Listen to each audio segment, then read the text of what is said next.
So Andrew Spud Fit Taylor, thanks so much for sparing the time to talk to me today. And I think probably most of my readers, most of my subscribers have heard of you before, but remarkably to me, some people on earth have not heard of you yet. So could you just do a quick intro, you and we should also add at this point that you've got Frank with you right now. He's Frank. Frank's joining us too. Frank's joining us. He doesn't talk much, but he's a good listener. He's all ears for Dad's story. He's probably one of your biggest fans. So would you like to tell everyone your fascinating story, your before, during and after? Yeah, well, the short story is that in 2016, I ate nothing but potatoes for the entire year. And I did that because I had a realization that my problem with food was that I was addicted to it. And, we've all heard stories about alcoholics that can go for a couple of days or a couple of weeks or even a couple of years without drinking any alcohol. And then one day there's a special occasion or something and they'll say, oh, one beer won't hurt, it'll be fine, I'll go back to being sober tomorrow. And sure enough, that turns into, full-blown alcoholism again quite quickly. And that behavior with alcohol, I realized that it mirrored the way I behaved with food, in that I could lose a lot of weight and do really well, be very strict for a short period of time. And just when I think everything's going well, I'll have one slice of pizza, which quickly becomes, a whole family-sized pizza, and the weight comes on again very quickly. So I figured that if an alcoholic should quit alcohol and a cigarette smoker should quit cigarettes and a heroin addict or a gambling addict or whatever other kind of addiction you can think of, the answer is always quit. It's abstinence. So I thought, I wonder how I could go with putting the abstinence model to use in food addiction. And obviously you can't quit food entirely. So I did a lot of... So not permanently. Well, yeah, not permanently. People do water fasts and things like that, but yeah, not it's not something you might want to do for longer than a few weeks, and especially not without living in a facility that can support you. So that's exactly right. Somewhere like True North, yeah, exactly. So, but anyway, so I did a lot of research, read a lot of studies, and spent about 6 weeks doing hours of research every day. And then after all that research, potatoes was the obvious choice. So, I gave it a try. I did my experiment, and it was everything I could have dreamed it would be, and more. So, it totally changed my life. And yeah, I'm living the dream. It's all good. Now, there were some quite measurable changes, I suppose physical changes that happened. One of them, of course, was weight loss. How much weight did you lose? 55 kilos at last weigh-in, and I haven't weighed myself since halfway through January of 2017. So right. I'm not really...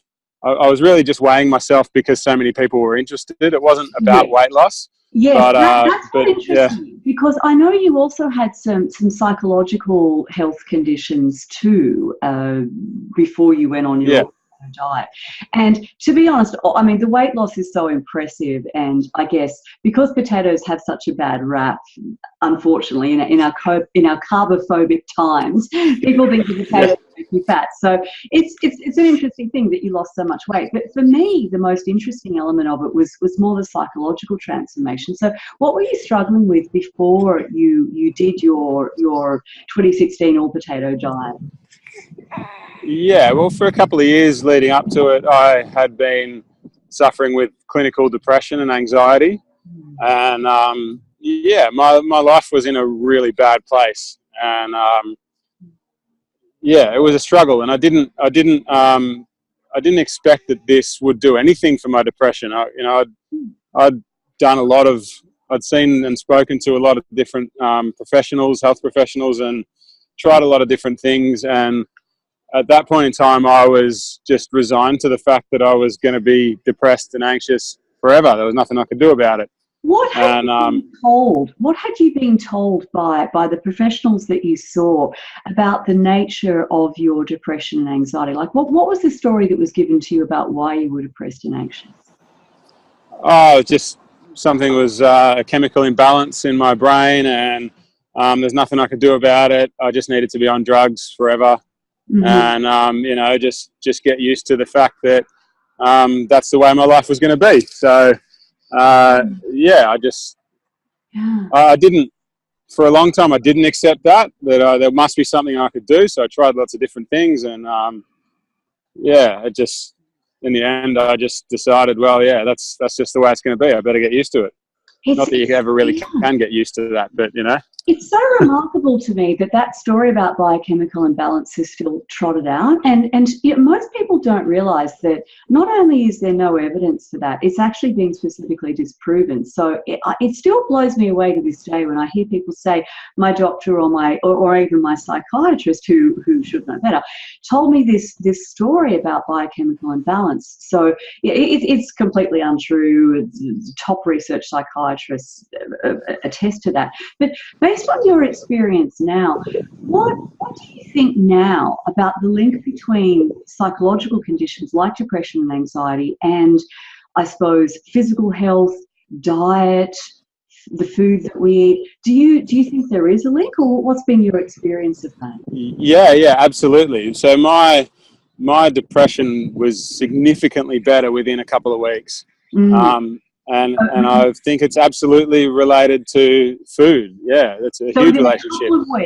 Within a couple of weeks of starting your all potato diet, you were already noticing a significant lifting of your depression. Yeah, and like I said, it wasn't something that was on my radar. I didn't think food would do anything for it. So I wasn't really paying attention to it. But I remember after a couple of weeks having a thought to myself that, hang on, it's been like a couple of days since I had a bad day. Like, what's going on here? Normally every day is a bad day. You know, it's rare to have a good day, and now I've had a couple of good days in a row. Like, what's going on? And I didn't connect the dots until, like, I didn't really think about it again until maybe a month later. And then I was like, hang on, it's been like a week now that I've had good days in a row. What is this? And then... And good days mean specifically what? What was it that you noticed that made it a good day compared to a bad day? Oh, just I guess being able to be more present and notice more about what's going on around me, and just not feel totally helpless. You know, just it was sort of. It was more, I guess maybe helpless isn't the right way to describe it, but it was numbness. Numbness is a better way to describe what I felt. It was just like, I just didn't have any emotion about anything. Yeah. Like, I didn't really, I laughed when I knew I was supposed to laugh, not because I felt like I should laugh, you know what I mean? Yes. And, so you followed the normal social cues, but you didn't really feel moved inside by... exactly. Something that should be touching. Yeah. So I think most people wouldn't have known that I was suffering with that, but because I was, like you said, I was reading social cues and reacting in appropriate ways without really feeling, you know, the way that I should feel. So yeah, that was the main overriding sort of feeling of my depression, and yeah, I guess I had days where I actually did feel like laughing, and that was, you know, that was a new experience for me at the time. Well, not a new experience, but something I hadn't felt for a long time. Yes, I see. And you had a son. Your older son was, how old was he at the time that you began this? He was just turned 2 when I started. My Spud Fit Potato Challenge. Yeah. And how did it change your relationship with him? Oh, it was huge for that. He was really the reason the whole thing started. So without him, I don't think any of this would have happened, because it all started really because of him. He was the cue that I realised one day that because I've been a teacher for a long time, and I've done a lot of parent-teacher interviews, and I know that the apple doesn't fall far from the tree. And I realized one day that no matter how hard I tried to be a good dad and be a good, give him everything he needs and all of that, he was going to end up like me. And that was the scariest thing I could imagine for him. The last thing I wanted at that time in my life was for him to end up like me. So, I needed to change, and I didn't know what I could do about the depression. Like I said, I just thought I was stuck with that. So in my mind, I thought, well, instead of, I need to do something to lose weight, basically, because I was morbidly obese. And I thought, well, at least if I was able to lose weight, then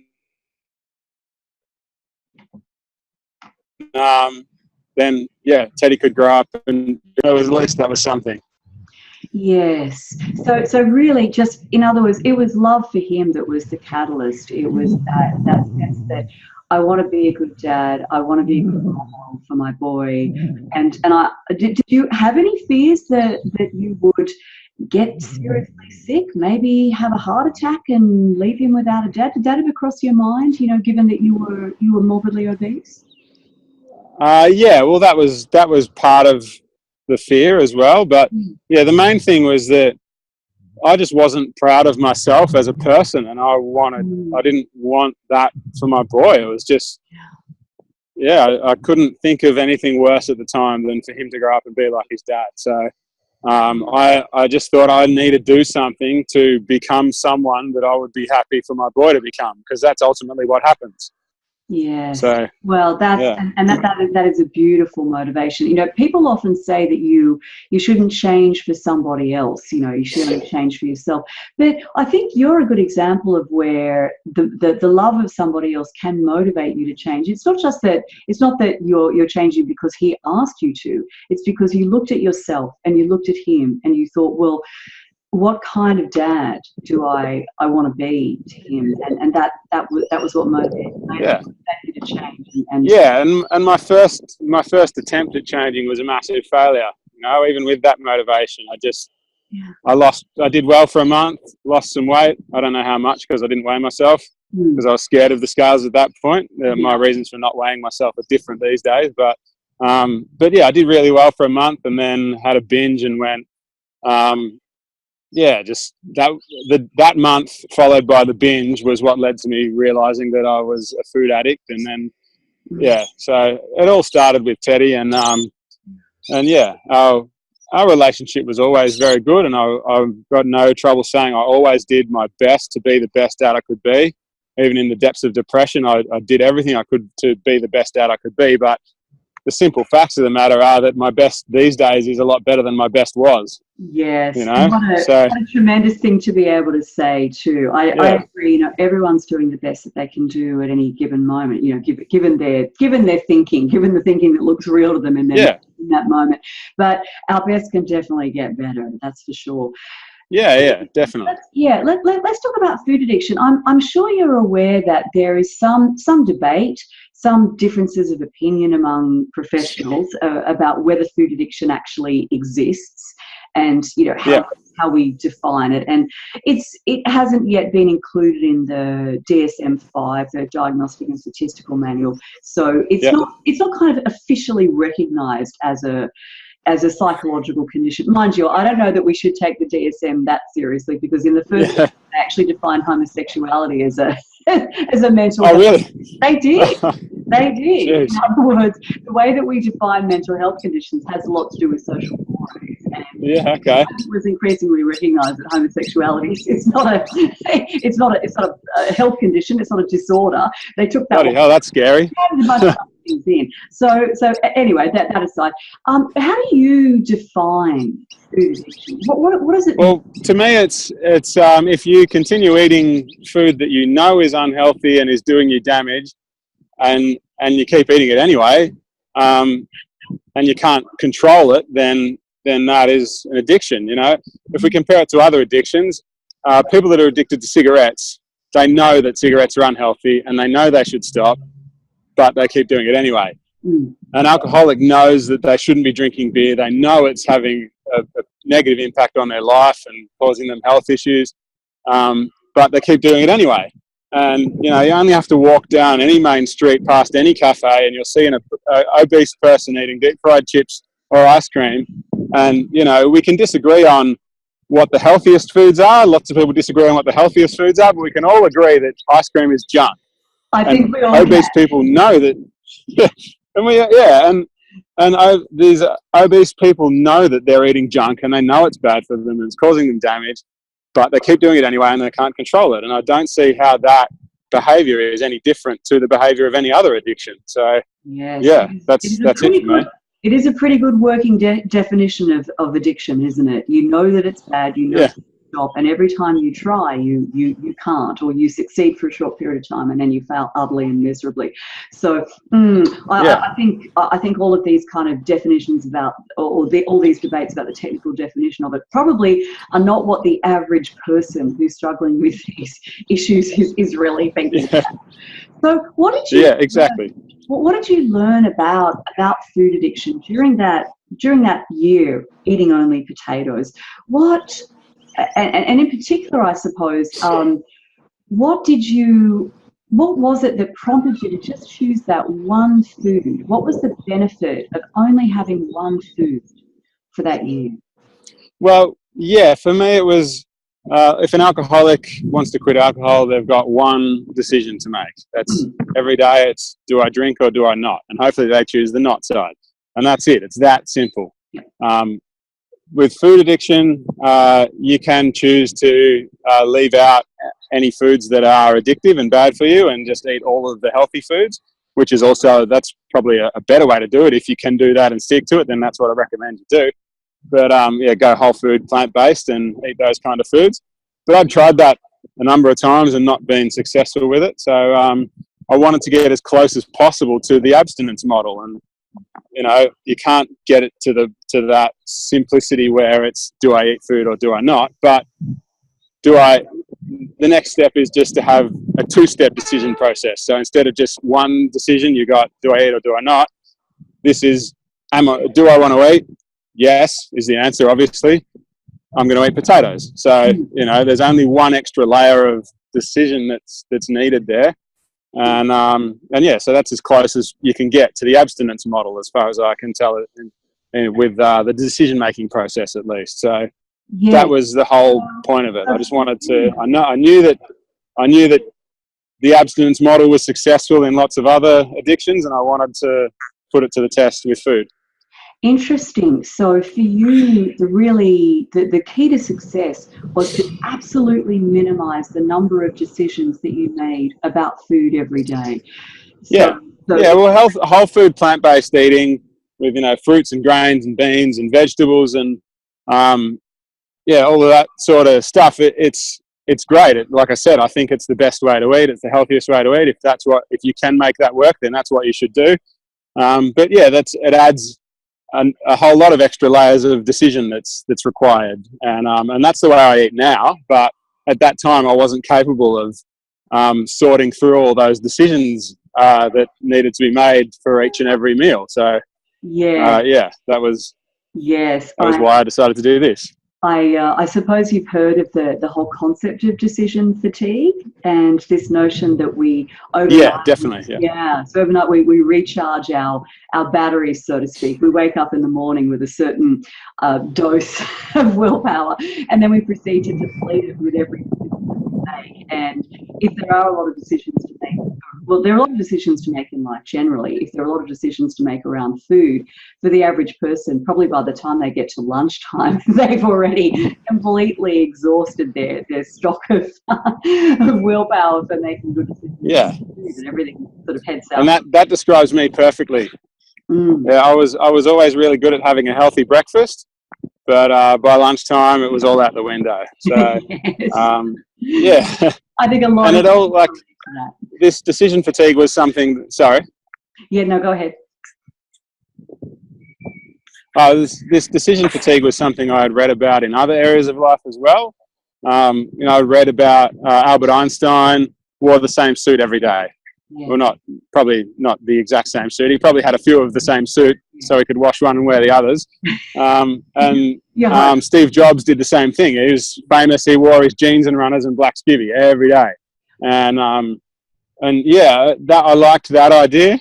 And I thought, that applying that to food would be, maybe a useful thing to me to save some brain space and save on some decision making and use all that mental energy that I previously probably used most of my mental energy on decision making around food. And that was one of the great benefits as well, was that so much mind space was freed up to put towards more important things. Yes, more important than food. Isn't it stunning how as a society we're just so conditioned to see food as being the center of everything. If you're feeling sad, eat. If you want to celebrate, eat. If you want to, form a connection with someone, you have a meal with them. Everything in our society revolves around food, and it's kind of like, the more decadent the food, the more unhealthy for you that it is, the more heavily it's promoted. And then people get all bent out of shape with your idea. They might suggest that they don't eat their favourite food, like it's this massive deprivation. I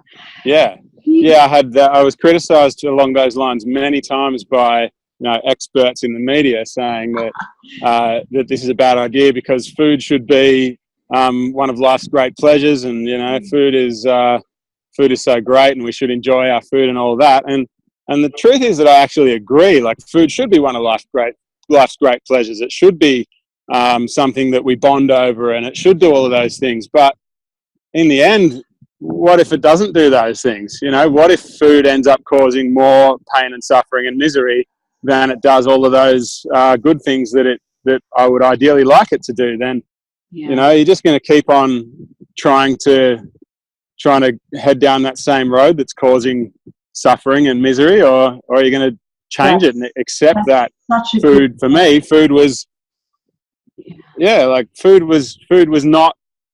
When I sat down and looked at the cold, hard reality of my life, food was the cause of so much pain and suffering. And I did enjoy eating it, but I got enjoyment in the moment of eating, and after that, it was causing everything that was wrong with my life. And again, I mean, I'm sure people who snort cocaine enjoy that in the moment, don't they? But it wreaks havoc and damage. Absolutely. I'm sure there is a thrill when you're gambling. But if it means that you lose your house and your marriage and your kids don't want anything to do with you, then was that pleasure really worth it? Yeah. I don't know how many people would say yes. Yeah, exactly. Wow. And the net effect is not one of pleasure. And it's when you add up everything that is happening because of food. Like for a lot of people, I'm sure it is a great source of pleasure, and that's fine. But for me, I have to accept that if I use food as my number one way to get comfort and enjoyment and emotional support, and my way to connect with friends and family and all of that, then that just leads to disaster for me. I have to accept that. I'm not trying to say that it's that way for everyone, but for me and for many other people, that is the case. So the sooner we accept it and do something about finding pleasure and comfort and enjoyment and emotional support from other areas of life, the sooner we can, start living life the way we should. Yes, I think we could probably summarize that by saying nothing feels as good. Let me rephrase that. Nothing tastes as good as feeling healthy feels and as feeling happy feels. There's such a difference between pleasure and happiness. We don't get happiness from food. Yeah. We get pleasure, sure. The pleasure by its very nature is time limited, whereas you can feel pretty consistently happy. I don't know if anyone feels happy all the time. That could be a little odd. Life's not like that. But you can feel pretty consistently happy, whereas I've never found a food that made me happy. You know what I'm saying? Foods that give you pleasure? Sure. But very, very transient. Very transient. Do you have any sense, sorry, not meaning to pry into your childhood, you can skip this question if you like, but do you have any sense of where your food addiction began? Like, what were the roots of it? Do you know? Do you have an idea about that? No, not really. I've been overweight as long as I can remember. Well, except for the last couple of years, but before that, I was, as long as I could remember, I was overweight. And I was, go to a party and with all the other kids, and I would just stay at the food table and eat all the cake. I was just, that was me. And along the way, I was always into sport as well. I played football and basketball, and I was very good at sport. I was a good athlete, but I was always overweight. Even to the point where I was an elite level marathon kayaker as a junior. Wow. And I won Australian championships, and I was legitimate elite athlete, but I was still overweight during those times, and not by as much as I ended up. But even as an elite athlete, I was 5 to 10 kilos too heavy, and so it's been unidentified by me, but I struggled with my weight forever, and I wouldn't have called it a food addiction until a couple of years ago, but that's what it was from as long as I can remember. Looking back, you can see that more clearly now, that was the behavior, even when you were a child. When you're a kid, and particularly, like, it's a lot more common now to see overweight kids, but I'm imagining when you were a kid, it was a rarer thing. Certainly I remember when I was in primary school, there was only one quote-unquote fat kid in my year, and when I look back on school photos now, he wasn't even that fat. He was a little plump, but to be the fat kid when you were young, I'd imagine it's pretty psychologically traumatizing, and so the way that you use addiction before, you're doing something even though you know that it's doing you harm and you can't stop it. It's not that hard to kind of project back and see, all right, here's this kid who knows that the way he eats is the biggest reason why he's overweight, but he's still eating anyway.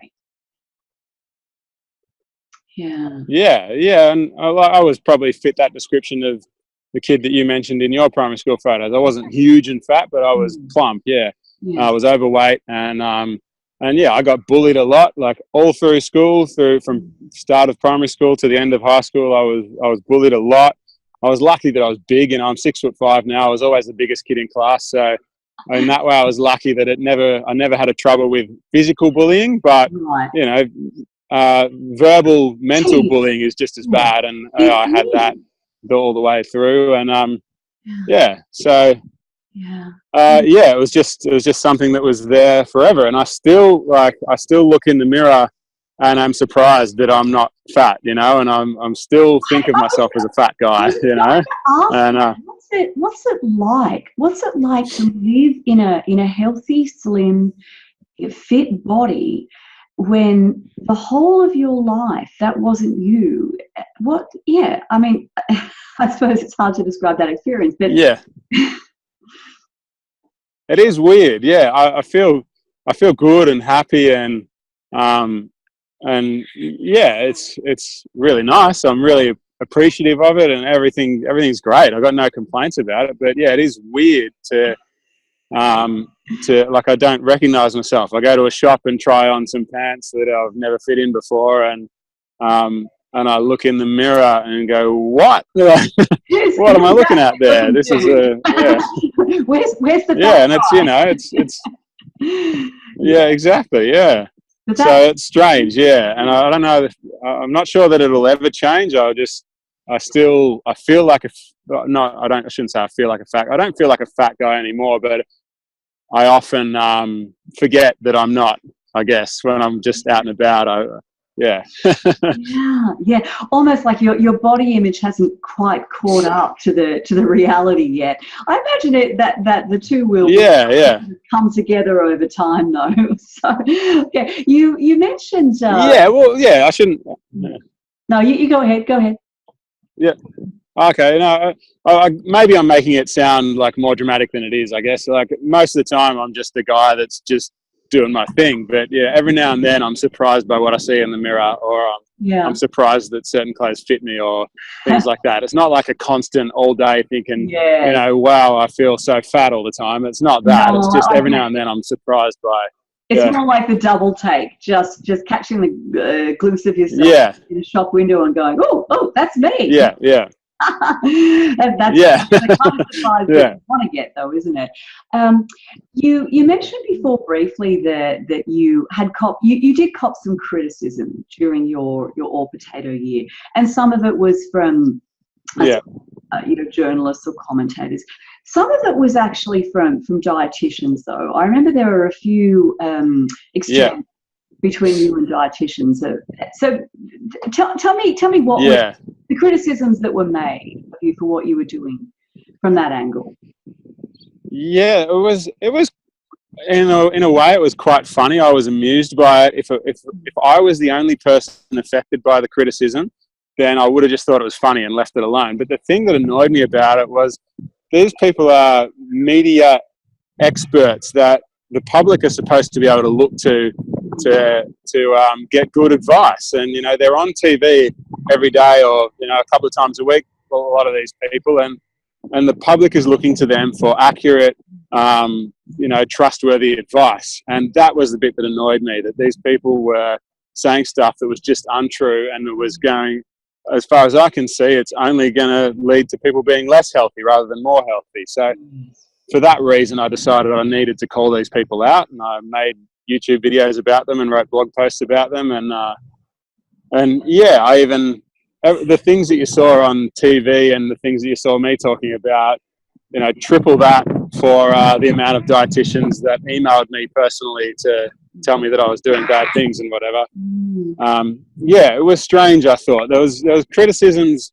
The biggest one was obviously that it's always the same as protein.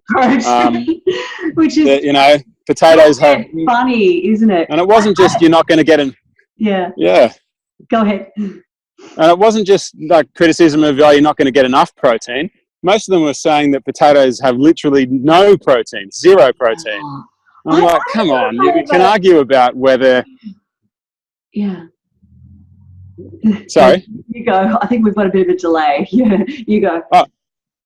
Yeah, no, that's all right. No, well, you can argue about whether whether there's enough protein in potatoes. I say there's enough, but I can understand that people might argue that point. But to say there's literally zero protein in potatoes, that was just so far wrong that I just couldn't believe people were saying it. It's really crazy. I had one particular, it's unbelievable that these experts that are supposed to know what they're talking about were saying things like that.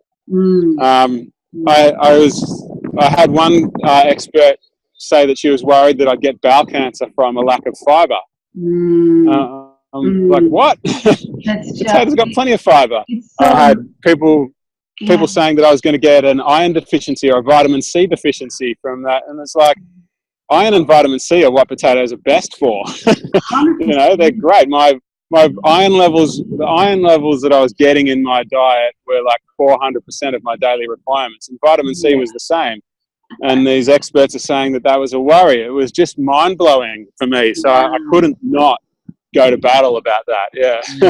I don't know if you've ever knew this, if I told you, but I think I reached out to you. Remember we had a Skype chat. I think you were probably about maybe 6 months into it. Might have been a little bit longer. Anyway, after we spoke, just for a bit of entertainment, because I'm a bit of a data geek, I decided to construct an all potato in FoodWorks, standard dietitians software. FoodWorks, it's the main program that's used by dietitians in Australia. And so I just sort of plugged in some numbers in terms of height and weight and activity level and how many potatoes you'd need to eat a day to meet your energy requirement. And it turned out, I mean, I've actually got it in front of me. I'm just going to switch, I'm going to share this screen for a minute, and just so that those who are actually watching this can see. So if you were to meet your calorie needs, I put in a combination of potatoes and sweet potatoes. And if you ate enough potatoes to be your estimated energy requirement, you'd end up with 172% of the estimated average requirement for protein every day. I mean, it's just absolutely stunning.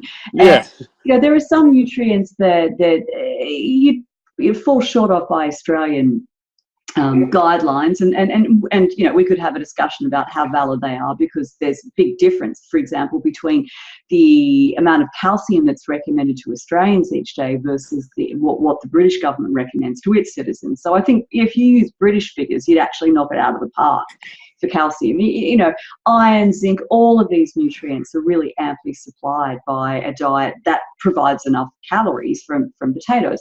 So yeah, I agree with you. It was so bizarre to hear dietitians saying there's no protein in potatoes, there's no fiber. Like, really, what were they thinking? I guess my only concern about a mono diet would be that we know that a diversity of whole plant foods is really strongly associated with a healthy gut microbiome. So really my only concern about a mono diet would be that you might end up with less, you know, gut microbiome diversity. But I know that you now eat a whole food plant-based diet, and that one's kind of taken care of. So yeah, and for me it was always only meant to, a year's a long time, yeah, but it was meant to be a temporary thing, and the whole point of it was that I had tried a whole food plant-based diet before, because I always thought that was, well, not always, but for a period of time I did think that was the best thing to do, and I still think that, but I wasn't able to stick to it. So it was always intended as something to help me learn to make choices because they were the right choice, not because they were the fun choice. Yeah. And then once I figured that out, then I figured that I would be able to then go to a whole food plant-based diet and stick with it, and that's what's happened. So yeah, I agree with you that there are shortfalls of potatoes only, but yeah, it definitely kept me healthy, and all of my blood tests and every checkup I had showed that it was doing only good things for my body. Yeah. And yeah, that's again, I don't advocate it as a long-term thing. I just think it can be something that can help people transition. That's all. I think it's important to point out that you were actually having medical supervision of this. You were seeing our mutual friend Malcolm Mackay in Melbourne, weren't you? And he was running bloods and checking on you. So yeah, you weren't just sort of going off into the wilds and doing this all by yourself. You were getting the right on this, which is fantastic. Definitely. And that was another funny thing. Sorry, another funny aside was. You know, all these experts saying about all these doomsday predictions of things that were going to go wrong with my health, and you know, basically I'll end up dying of one thing or another. And I thought to myself when I was reading that, well, first of all, I disagree. I'm not going to die. Things are going to turn out okay. But second point was, like, how stupid do these people think I am? Like, if I get to the point where it's affecting my health badly, I can always just eat other things, you know. It's not like I'm stuck with it until I die. Yeah, but so yeah, that was another thing that made me laugh. Yeah. I suppose it was almost like they were framing it as some kind of, I don't know, like you joined a cult, the potato cult. Yeah. And you were going to stick with potatoes, even if it turned out that they were undermining your health. What were some of the changes that you did see in the blood test, by the way? What happened to your blood pressure, cholesterol, glucose? What were you getting monitored, and what did you see? It all went really well. My blood pressure came way down. My resting heart rate came way down. Even before I started exercising, my resting heart rate, without even trying to get fitter, still dropped. My cholesterol dropped way down as well. Well below what Caldwell Esselstyn says is the heart attack proof thing. It was, I can't remember in Australian numbers, but he says 150 was the cholesterol measure to below that and your heart attack proof, and mine was down to like 110 or something pretty quickly. 3.9, I think it's 3.9. Sorry?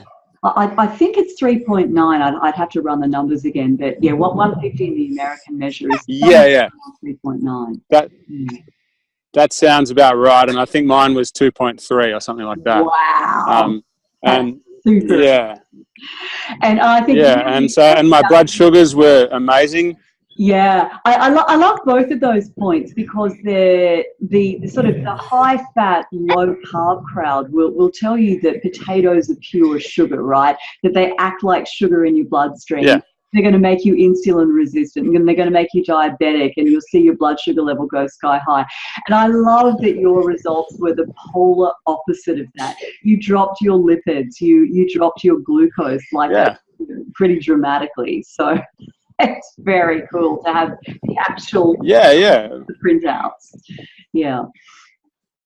It was nothing but positives as far as my health goes. I even had I went to Adelaide University, who were at the time they were developing a new blood fatty acids test where they could just prick your finger, take a swab of blood and put it in a machine, and it would give you a readout of all the different fatty acids that can be measured. And they just wanted to test it on me, because obviously I was doing something that most people don't do. So they wanted to see if what would happen with their testing method, and they were blown away by how great my fatty acid profile in my blood was. It was everything was perfect. This was in relation to omega-3s and 6s. Is that what you're saying? Like your EPA, DHA? Yeah.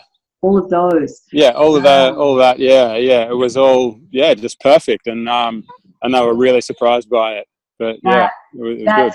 Again, totally flying in the face of all those people who say you need your quote-unquote good fats, otherwise you'll have these fatty acid balances. Wow, I didn't know that. I knew about the blood test that you had done with Malcolm, but I didn't know you had the fatty acid test done as well. That is really, really remarkable. So very cool. And it was cool. that you were actually on a vegan diet before you did the potato challenge? Yeah. So I've been, as of January this year, I've been vegan for 12 years. And that was an ethical decision, more about how the way we treat animals is not good. So I wanted to remove myself from that equation, and I did that 12 years ago. And initially, I had at that point had never met another vegan. I didn't know anyone. I didn't know anything about eating vegan. People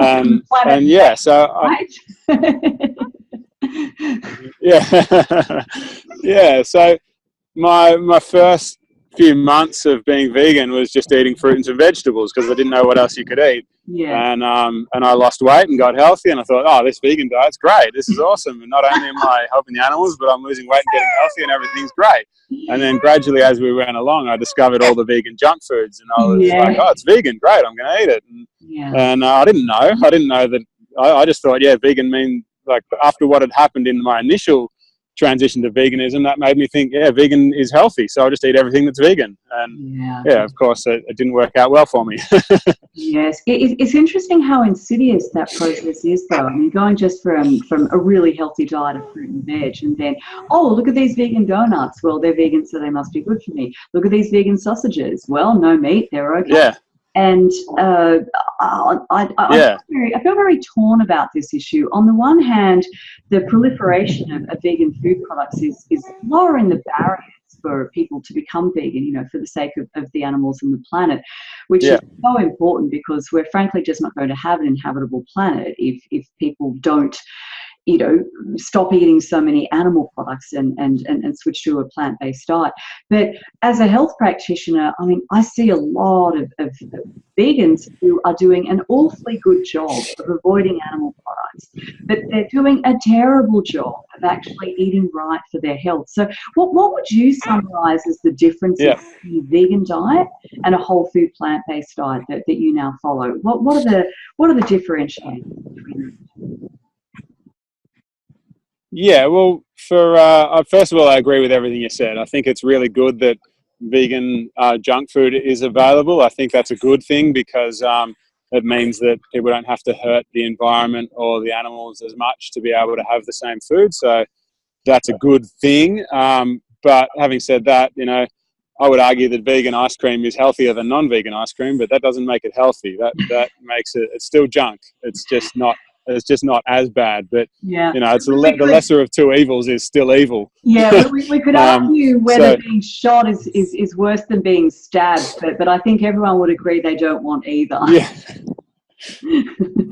Yeah, I don't know how whether I can be crass, but I'm going to give it a go anyway. I've compared it in the past to being forced to choose between getting kicked in the left nut or the right nut. Like, you know, it's just.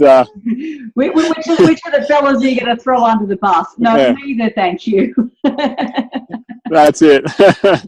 Yeah. So, but yeah, for me, yeah, that was the difference. You know, I was eating a lot of junk food. I was eating, you know, deep fried food and all that sort of stuff.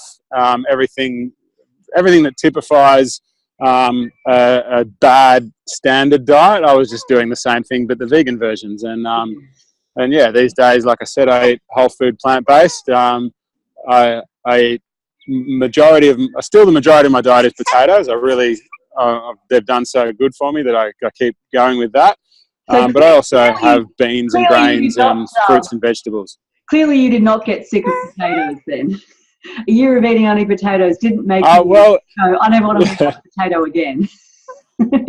Well, in the first 2 weeks, I definitely never wanted to see another potato. That first 2 weeks was really hard. And if you had have asked me that question after 2 weeks, I would have said, no, never bring another potato anywhere near me. But I got through that. And yeah, and my love for potatoes only grew as the rest of the year went on. So, yeah, I probably 2/3 of my calories, I'd say, would come from potatoes still. And yeah, and I try to avoid nuts. I don't have a blanket ban on nuts like many people do, but yeah, I keep my nut consumption pretty minimal. And apart from that, yeah, whole foods, beans, grains, fruits and veggies, and yeah, I'm good. No vegan junk food anymore. Good stuff. And so is your whole family on board with this? Like, have you been able to clear your house clear the junk out of the house, or is it still there? No. Mandy is very close to 100% whole food plant-based, but she, you know, there's chocolate in our fridge, and there is always chocolate in our fridge and has been from the start.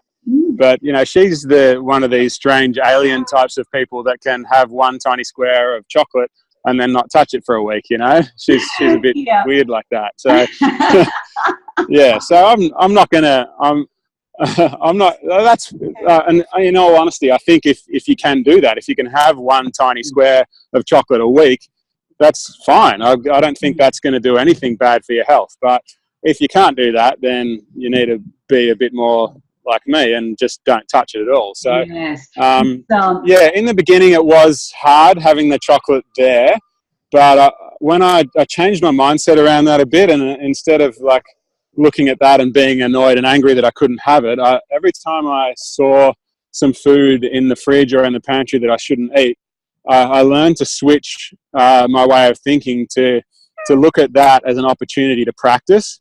And, you know, the more practice we get at anything, the better we get at it. So the more I was presented with chances to eat crap food, that meant more practice, and it meant I could get better at not eating it quicker. So that was really the mindset I tried to adopt. And these days it doesn't affect me at all. I can open the fridge and the chocolate's there, and it's just whatever, I don't care.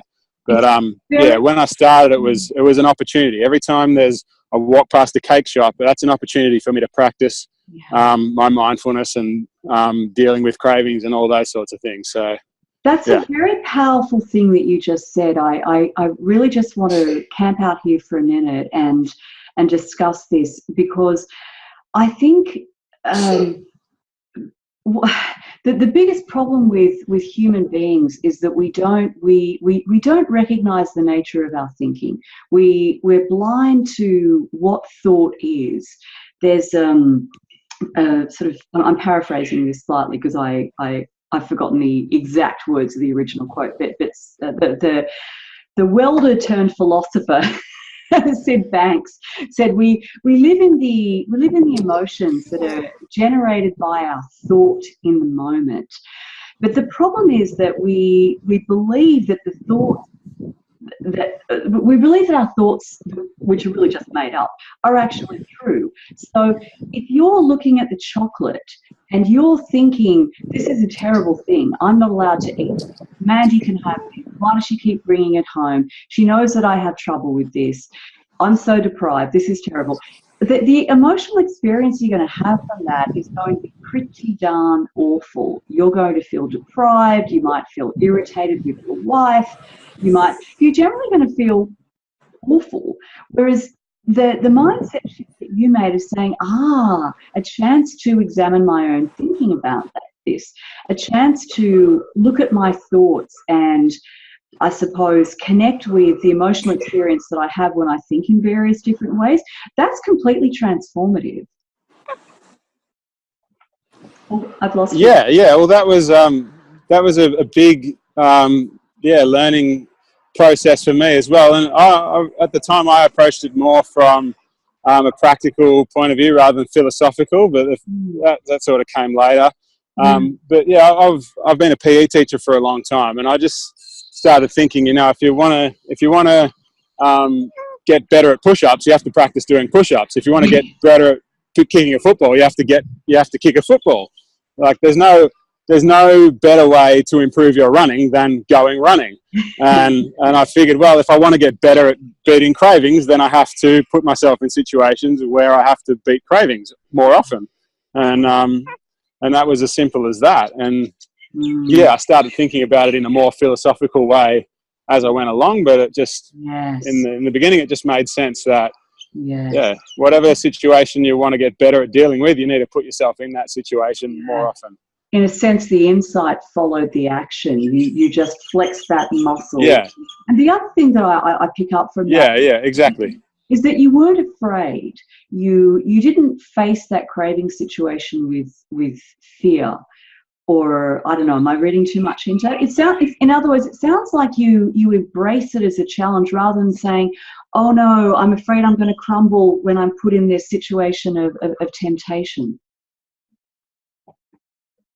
Yeah, well, that was the opposite of what I'd done every other time in my life that I'd tried to lose weight. One of the things I realized early on before I even started was that basically everything I'd ever done was wrong. That was a hard thing to realize, but it was the truth. I had to admit that everything I'd ever done with trying to lose weight was wrong. So I had to examine everything I'd ever done and then try to do the opposite. That was really, I always thought that I knew best, and it turned out that I didn't know best. So whatever I thought was the best thing to do, I would try to do the opposite. And counterintuitive, but smart, yes. Yeah, exactly. Well, in the past I'd always gone, right, no junk food. I'm just gonna white knuckle my way through. I'm not gonna have any junk food. I'm gonna avoid any situations where there might be junk food, and obviously that hadn't worked for me. So I needed to. What was the opposite? The opposite was to put myself in situations where I could practice. And because if you go a month, let's say you go on a retreat for a month where the only option available to you is to eat something healthy, that's good. You're going to get healthy in a month. But when you get back to the real world and there's junk food everywhere, then what are you going to do? You've had no practice in dealing with that situation. So. And in fact, that muscle is atrophied. It's gone flabby because you weren't put in a situation of making choices or needing to exercise that willpower. Yeah, it's a really good point.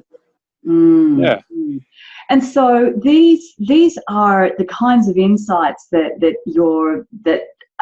you're sharing in the book, right? Let's talk about the book. So.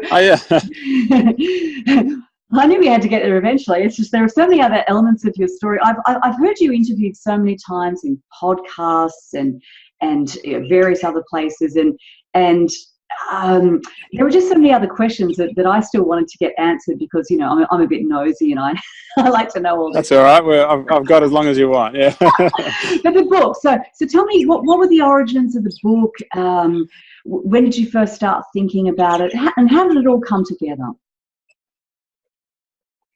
Yeah, well, I've thought of doing a book for a long time, and I get asked every day by people that, am I going to do a recipe book? Because people want recipes, and I'm not really, well, I used to be I shouldn't say I'm not a good cook. I was always a really good cook, but I don't really use that skill these days. I keep it simple as much as I can. It felt weird to me to put together a book of recipes when that's not really what I'm about these days. So I thought, you're for simplicity, my complexity. Yeah, I'm a more about simplicity and philosophy, and turning inward to learn from ourselves and those sorts of things. And so that's really what my focus is these days. But at the same time, I get that there are plenty of people that don't have the same struggles with food as I've had, and there should be good, healthy recipes available for those people. Cool. And so many people are asking me for recipes, and so then I thought my first thought was that I'm not the guy to make the recipes. Maybe I should partner with somebody who can do recipes, and I'll do the writing section, and somebody else can do the recipe section, and that'd be a good way to do it. And I started thinking about all these amazing people that I've met over the course of this journey. I wonder which one of them would be best to do the recipes, and I came up with this big list of people who I thought would be cool to do recipes from, and I started wondering who I should ask. And I thought, why don't I just ask all of them? Like everyone, just get everyone to do one recipe each. And so that's how it turned out. So we've got a huge list of doctors and nutritionists and dietitians and athletes and just general health advocate type people. And there's even a section on activism. So there's it sort of covers all aspects of whole food, plant-based eating and veganism, and it's all, everyone's contributed their favorite potato-based recipes. I call it, rather than whole food plant-based, I'm calling this whole food potato-based. So, potato-based, absolutely. Yeah, so I know you've got a recipe from Michael Greger in there, right? Yeah, that's it was pretty amazing. Like, when I first thought, I'll just write to everyone on this amazing list that I've got, and everyone was just started writing back saying, I'm interested, and I was blown away that, like, I thought maybe I'd get 10 people that would reply, but there's over 80 people in the book. Over 80 people from the US, from Australia. What are your other international? What other countries of people? Oh, there's people from New Zealand, the UK. Right. There's obviously United States, Canada. There's a couple from Spain, Mexico. It's all over the world. So it's really cool. That's great. So aside from now, you've got over 80 contributors, each with recipe, and then I believe you've got over 100 recipes in the book in total. Yeah. So me and my wife are doing a lot of recipes as well. Just more sort of simple kind of stuff, and a lot of the recipes in there are very simple.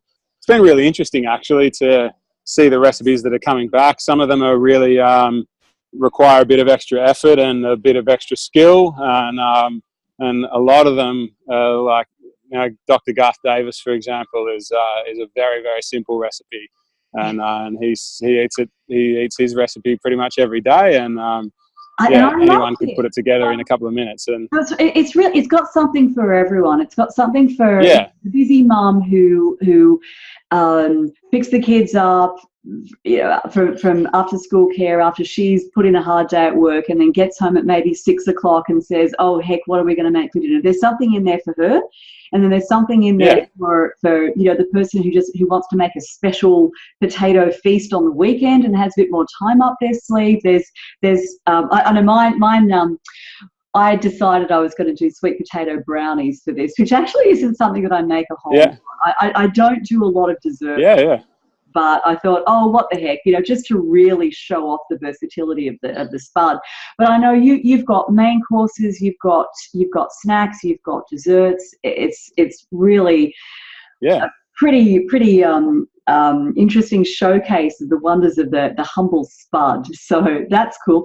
And then aside, and it was an interesting sort of layout too. Is that rather than having it broken into chapters of like, eat this for breakfast, this for lunch, whatever, it's broken into people by like category of the person rather than category of the food. So just sort of an interesting different way to do it. So yeah, it's and there are even some people wrote back and said that they weren't cooks and they didn't have a recipe, but and I asked if they would contribute a little essay. So we've got a short essay in there from Doug Lyle and from Howard Jacobson of the Plant Yourself podcast. And my doctor we mentioned earlier, Malcolm, has written a little piece as well. So there's that side of things as well. So most of the writing's in there by me, but there are a few little written contributions from people that didn't really want to do recipes. Yes, people who are perhaps simple eaters like you, who just bake the damn spud, put it on the plate and eat it. Yeah. Or even not put it on the plate. Yeah. People are like, I'd love to contribute, but I just peel a banana and eat it. So simple kind of person. Oh, that's cool. Yeah. And then aside from that, you've got advice for people on handling food addiction. Tell me about the non-potato recipe part of the book. Yeah, so interspersed throughout the recipes are little bits of advice from me. There's an introduction, obviously, from me, which talks a bit about my thoughts on food and food addiction, and then there are tips throughout the book from me as well about how to deal with cravings and how to become more mindful of your behaviour and the way you eat and the things food does to you. Mm-hmm. Yeah. I've just 10% batteries flashed up on my phone then. So that's right. We'll if it cuts off at some point, then you'll know why. Well, I really only have I suppose 2 more questions for you. What are your hopes for this book? Well, the whole thing for me about my journey at the moment is that I want people to have what I've got. Really, like I said, my life was going down the toilet. I was not in a good place, and suddenly every day is like I'm living the dream, and I want that for everyone. I want. That is a darn good reason to write a book. Yeah, but like that. Yeah, and I've. Like that famous scene from When Harry Met Sally, Yeah. You're not going to have what he's having. I'll have what she's having, yeah. Yeah. Beautiful. Yeah, so, that's really all it is, It's, I think it's, I guess, it takes all types to share the message of good health and plant-based eating, and, I'm a little bit different to most people, just simply from my experience is very different to what most people in this movement have. So I want to find new ways to share my message and to help other people get healthy. And I think this book is another fairly. I don't know of any other books that are like this. So it's a different way to share my own message, but then also help to put other people who I think are great, help to put, like yourself and everyone else that's in the book, who I think are doing really good work. I hope that I can also help put those people in the spotlight a little bit too. And I love this idea that rather than you and I could compete with each other to get clients and whatever, we could take that approach. Yeah. But I really think we're better off rather than competing to try to get a bigger slice of the pie, that you and I and everyone else in the book, we can work together to make the pie bigger. Make the pie bigger. And that's the approach that I want to take. People who are right for you, people for whom you're the right voice, they hear your voice and they say, man, that Andrew Taylor, he's the one for me. And then there are going to be other people with different stories who hear what you have to say and they're like, no, he's not really right.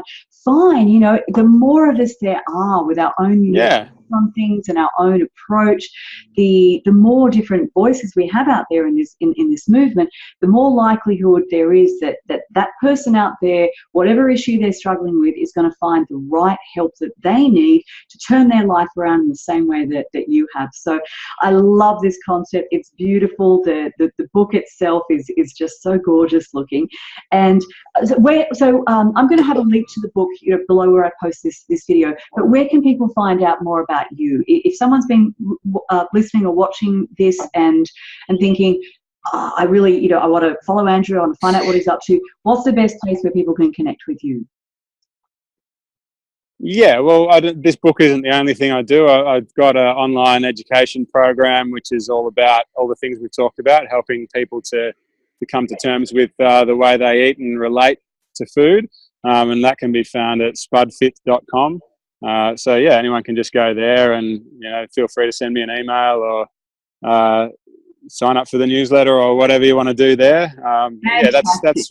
I think of that as my number one thing that I do, is the coaching and online education program that I've got. That's my main focus, and this book is a sort of supplement to that. Yeah. Yeah. Cool. That's great. And I'll put a link to your website again below the video. So thank you so much for spending the time answering all of my nosy questions, and give Frank a big kiss and a hug for me. He's been an absolute champion. A gorgeous kid. He's just dad. So peaceful. So all right, you have a fabulous day in not quite so sunny Melbourne. Well, I can see a little bit of sun poking through the clouds there. Yeah, a little bit. Yeah, it's not too bad today. And look, I'll be. No worries. Well, yeah, thank you. Sorry. No, you go ahead. I was just going to say, yeah, thank you for having me, and I've enjoyed the conversation. I don't think your questions are nosy. I think they were really, really good questions. Good. And also just thank you for doing what you do too. I always love getting your newsletters, and I love, especially love it when you get deep in the science with your blog posts, and because I think you're really good at that. So thank you for doing your thing too. I like to nerd out. I like to get geeky. So, as I say, it takes all types. All right, fantastic. Have a fabulous day, and I hope to catch up with you really soon. Thank you. Yeah, and you have a great day too, and everyone watching Spud Up. Spud Up. I love it. Cool. Thanks, Andrew.